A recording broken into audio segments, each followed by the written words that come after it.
어서 오십시오. 네, 반갑습니다. 네. 처음 만들어지고 합법화될 때까지 참 고생 많았었죠, 그때. 그때 네. 해직된 분들이 총 몇 분이죠? 그 당시에 해직된 선생님이 1,527명이 해직이 되셨어요. 어마어마한 숫자예요. 그렇죠. 네. 네. 근데 당시에 선배님들도 그렇게 많이 해직이 될 거라고 생각 못 했는데 네. 탈퇴서를 쓰지 않으면 다 해직을 시켜서 저희들이 끝내 탈퇴서 쓰지 않고 해직되었습니다. 네. 그러다가 99년부터 이제 합법적으로 활동을 하고 네. 교육부랑 단체 교섭도 하고 또 각 지방 교육청 단위로 또 하기도 하고 그렇죠. 그러다가 언제였죠? 네, 2013년부터 43년.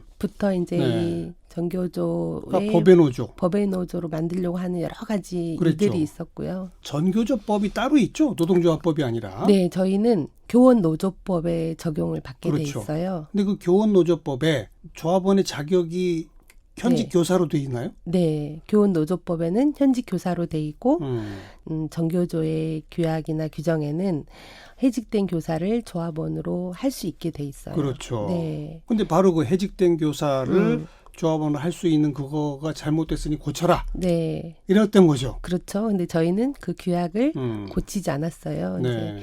첫 번째 이유는 어떻게 조합 활동을 하다가 해직된 선생님들을 다시 조합원이 아니라고 밖으로 쫓아낼 수 있느냐. 예. 이건 우리가 현장에서 아이들한테 가르치는 민주화 정의의 원칙이 맞지 않다라고 예. 봤고요. 예. 두 번째는 당시 이제 박근혜 정권이었는데 그렇죠. 우리가 그 규약을 바꾸더라도 또 다른 것을 빌미로 해서 전교조에 굉장히 탄압을 가할 거다. 우리는 이 원칙대로 그동안 전교조가 해왔던 대로 예, 불의에 예. 저항해야 된다라고 생각했고요. 맞아요. 뭐 세계 어느 나라에도 그 조합원의 자격을 나라에서 규정하지 않고 노조가 네, 자주적으로 이렇게 예. 규정하고 있지 국가에서 그거를 재단할 일이 아니다라고 판단을 한 거죠. 아니 뭐 다른 나라로 갈 것도 없이 네, 우리나라에 그냥 일반적인 노동조합법이 있잖아요. 그렇죠. 그 법에는 해직자도 다 노조 자격이 있잖아요. 네네. 유독 이 전교조법만 지금 그게 없는 거 아니에요? 그렇죠. 그럼 사실 네. 전교조법을 바꿔야죠. 일반 네. 노동조합법처럼. 네. 그럼 되는 거 아닙니까? 근데 이제 저희가 일반 노조법을 적용받도록 해야 되는 거죠. 그렇죠. 네, 그렇죠. 교원 노조법이 아니라. 예. 그러니까 세계적으로 보니까 이런 나라가 저희 나라하고 우리나라하고 마다가스카르라는 나라가 있어요. 그래서 참 듣도 보도 못한 네네, 나라예요. 그 마다가스카르. 두 개 나라밖에 없습니다. 유일하게. 아니 그 ILO 핵심 협약에 우리가 지금 비준 안 하고 있는 것 가운데 그 결사의 자유 부분이 바로 이 대목 네네, 아니겠습니까? 네. 그거 제대로 처리 못한다고 지금 유럽 쪽에서는 우리한테 통상압력도 놓고 네. 막 그러잖아요. 네. 그러니까 국제적 상식이고 우리나라 국내에서도 상식이잖아요. 네. 해직자가 조합원이어야 한다는 거는. 그렇죠. 네. 뭐 해직자를 조합원으로 안 했을 때 예. 누가 조합의 일을 하려고 나설 것이며 예. 그렇게 해직된 뭐 조합원의 삶을 또 누가 책임져야 될 것인가 예. 그런 조합이 함께 가지고 가는 게 맞다라고 보고요. 예. 뭐 다행인 게 이번에 이제 청와대에서 ILO 협약 비준 절차에 돌입하겠다라고 네. 발표를 해서 지금 그 이제 국회에 비준안을 내고 네네. 관련 법 개정안도 국회에 내겠다는 거고. 네. 결국은 국회 논의에 맡긴 건데 그렇죠. 지금 자유한국당 같은 데는 반대잖아요. 네. 그래서 이제 저희는 청와대에서 그런 발표를 한 게 정말 전교조 문제를 해결하려는 진정성이 있는 거라면 청와대의 이런 입장을 근거로 해서 노조법 시행령 구조 2항을 삭제를 하고 예. 전교조에 대해서는 직권으로 취소하겠다라고 하는 게 맞다라고 보고요. 잠깐만요. 그러니까 박근혜 정부 때도 노동부가 전교조를 상대로 당신들은 법의 노조입니다라고 통보했잖아요. 그렇죠. 팩스 한 장으로 그죠? 노조 아님 통보 이렇게 왔었거든요. 물론 이제 거기에 불복해서 전교조가 소송을 제기했는데 네. 소송에선 졌죠. 네, 2심까지 졌고요. 예. 지금 대법이 남아 있는데 지금 3년 반 동안 판결 계속 안 해요? 예, 계류 중에 있어요. 이런 상태이기 때문에 전교조의 주장은 박근혜 정부가 그냥 일방적으로 노동부가 통보했듯이 네. 문재인 정부가 정부 방침을 바꾸면 되지 않느냐 네네. 이렇게 요구하시는 거죠. 그렇습니다. 근데 저희가 문재인 정부는 뭐라고 답변을 해요? 이거를 법 개정을 통해서 해결하겠다라고 입장을 낸 거고요. 그냥 저희는 정부 차원에서 법의 노조 통보를 취소한다는 건 못한대요? 그냥 못하는 게 아니라 안 하는 거죠. 왜 안 해요? 저희가 이제 판단했을 때는 너무 정교조에 대한 정치적 부담을 느끼고 있는 것 같아요. 그래서 전교조에 대한 정치적 부담? 네, 그러니까 지지율에 얼마나 도움이 될 거냐, 또 전 국민적 공감대를 얼마나 많이 받을 거냐, 이제 여기에 많이 초점을 두고 있는 것 같아요. 이게 그렇게 고려할 사안인가요? 저희는 아니라고 봅니다. 원칙의 문제 아닌가요? 그렇죠. 이 전 행정부에서 예. 그렇게 잘못한 일이고, 예. 그리고 이미 다 사법농단, 국정농단 이미 나왔잖아요. 맞아요. 증거들이 많이 나왔죠. 전교조 재판 건도 그 사법농단의 네. 그 문건에 나오죠. 네네. 그리고 지금 현직 부장판사인 우리 정다조 부장판사께서 지난번에 그 임종원 재판 때 가가지고 증언을 하셨어요. 그냥 불러주는 대로 썼다. 전교조 문제에 대해서 너무 후회스럽다. 예. 청와대가 이 문제에 대해서 너무 크게 생각하고 있어서 어쩔 수 없었다. 뭐 이런 증언들도 있고요. 맞아요. 실제로 문건으로도 나왔습니다. 뭐 행정부, 사법부에 맞아요. 예. 같이 예. 윈윈하는 전략이 전교조 법외 노조화 시키는 거다. 뭐 이런 증거들이 이미 차고 넘치니 청와대에서 상황 그런 것도 그렇고 아이로 협약 비준이 지금 정부의 방침이죠. 그렇죠. 입장이죠. 그렇다면 당연히 조치를 먼저 해야 되는 그렇죠. 텐데요. 그래서 저희가 지금 이제 요구하고 있는 게 행정부의 정부의 이런 입장이 아이로 협약 비준을 하겠다라는 게 예. 입장이니 예. 그것을 근거로 해서 노동부에서 지난 정부에서 한 것처럼 노조 아님 통보를 노조 아님 통보 철회 이렇게 하면 그렇죠. 저는 가능한 거다. 네, 그리고 네. 이번에 비준안을 만들겠다고 청와대에서 말하는 게 그렇죠. 진정성이 있으려면 일단은 이거부터 해라. 가시적인 조치부터 이걸 해야 된다. 예. 네. 그래서 내일부터 청와대 앞에서 천막농성에 들어가신다고요. 네네. 저희가 1월부터 요구를 했어요. 올해는 정교조 30살이다. 그런데 30살 전인 89년에 노태우 정부 때도 불법이었고 또 지금은 30년이 지났는데 또 문재인 대통령 때도 이게 법의 노조이면 예. 이 역사가 평가를 할 거다. 이 정부가 어떤 정부인지. 그래서 그동안 정교조가 우리 사회 개혁을 위해서 교육 개혁을 위해서 일조한 바가 있고 예, 또 많은 교육적 의제들을 던졌잖아요. 예. 그리고 또 앞으로도 저희가 해야 될 일이 굉장히 많아요. 그래서 30살 우리 생일 잔치는 꼭 합법의 지위로 할 수 있게 네, 네. 해달라 여러 차례 요구를 했고 근데 이미 생일 잔치는 지났네요. 이제 네, 오늘로. 네네. 그래서 이제 저희가 내일부터 이 문제를 청와대에서 결자 해지해야 된다라고 예. 해서 저희가 뭐 할 수 있는 게 청와대 앞에서 농성하고 시위하고 우리 요구를 네. 전달하는 그런 활동을 하기로 했습니다. 정교조 입장에서 보면 조금 문재인 대통령에 대해서 배신감 같은 게 들 것 같아요. 아유 야속하죠. 문재인 서운하고. 정부 들어서면 이건 당장 해결되겠지 네. 이렇게 믿지 않으셨어요?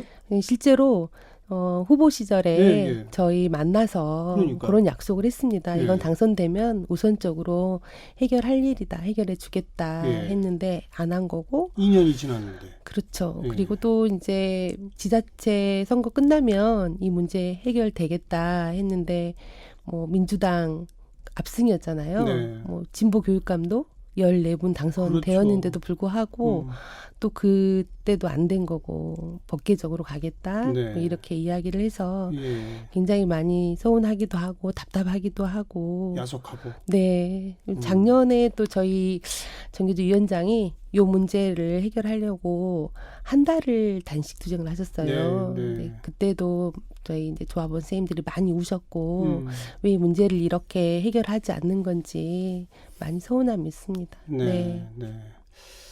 정교조 조합원이 한때 한 10만 명 이렇게 됐었죠. 네.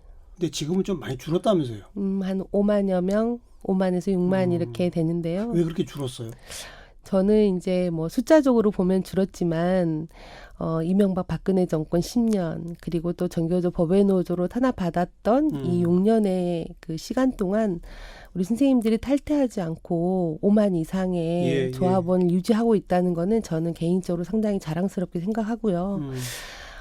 퇴직하는 선생님들은 많아졌는데 우리 또 새로운 젊은 선생님들은 뭐 가입률이 그다지 높지 않아서 예 많이 좀 줄어든 젊은 것도 선생님들한테 있습니다. 인기가 없어요? 정교조가?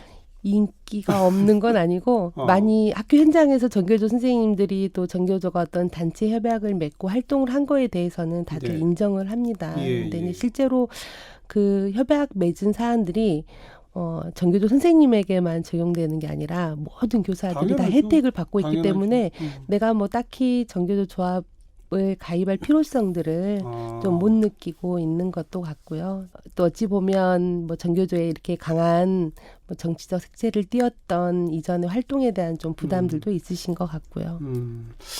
어쨌든 5만 6만이라도 탈퇴 안 하고 남아있는 게 자랑스럽다고 네, 표현하셨습니다만 네. 노동조합이라면 모름지기 그렇죠. 조합원을 늘려야죠. 그렇죠. 네. 어떤 계획을 가지고 계세요? 조합원을 대폭 확장하기 위해서. 저희가 40만 우리 교원의 대표적인 노조로 되기 위해서는 뭐 여러 가지가 있지만 일단 우리 교사의 일상의 문제 그리고 미래에 대한 교육 비전을 전교조가 제시해야 된다. 예. 근데 교사의 일상의 문제라든가 지금 정책적인 문제를 저희가 해결하기 위해서는 법적인 지위가 있어서 공식적으로 같이 협의하고 협상하고 예. 만들어내야만 가능한 거죠. 지금과 같이 법의 노조에서 이 합법적 지위가 없다 보니 공식적으로 저희가 뭐 학교 문제나 정책적인 문제를 해결하기 위한 통로가 일단 차단돼 있어서요. 그래서 저희가 이 법의 노조 문제를 빨리 해결해달라. 지금 학교 현장의 문제, 아이들의 문제, 그리고 또 입시의 문제, 뭐 사교육의 문제, 네. 현안이 많습니다. 그렇죠. 그런 거를 저희들이 또 해결하고 다양한 방법들을 제시하기 위해서는 법적인 지위가 우선적으로 필요한 거죠. 네. 처음 이 정교조를 만들었을 때 참교육이라고 하는 세 글자가 참 인상적이었고 네. 그래서 그 당시는 뭐 이 교권이 너무나 어마어마했었는데 학생의 인권이라고 하는 개념도 처음 등장을 하고 네. 체벌 금지, 그다음 촌지 뭐 안 받는다. 네. 이런 게 국민들한테 굉장히 그 어필했던 것 같은데 네. 그 후로 가면서 정교조가 그냥 일반 노동조합처럼 선생님들 기득권만 이렇게 지키는 그런 거 아니냐라는 식으로 조금 국민들로부터 약간 외면당한 친구도 있는 것 같아요. 네네. 그 대목은 어떻게 보세요? 이제 그때 당시가 이제 2000년대 초반이었고요. 이제 신자유주의 교육 정책들이 물밀듯이 이렇게 쏟아져 오던 시기였죠. 예를 들면 성과급, 뭐 교원평가, 우리 네이스 만들고 막 이럴 때.